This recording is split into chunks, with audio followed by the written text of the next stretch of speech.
Tunataka wanaume ambao ni viongozi, wanaoweza kulala usiku wakaiangalia njaa, namna gani ya kutoa riziki kwa watoto, kwa mke wake, kwa familia. Hivi unajua kwa nini wanaume wengi wanapoteza heshima kwenye familia leo? Ni kwa sababu ni kiongozi ambaye usiku analala fofofo.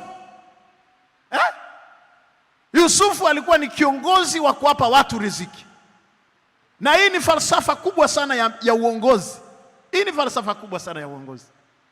Na Farao ni kiongozi, president wa nchi, lakini analala usiku, anaota ng'ombe 7 zimenona, ng'ombe 7 zimekonda, masuke, anaota njaa ya watu wake. Wanaume analala, akiamka ameenda kujisaidia. Hoi. Alafu anataka heshima. Mama kaangalia, alafu saa nyingine, mama, umesikia kitu kimegonga huko?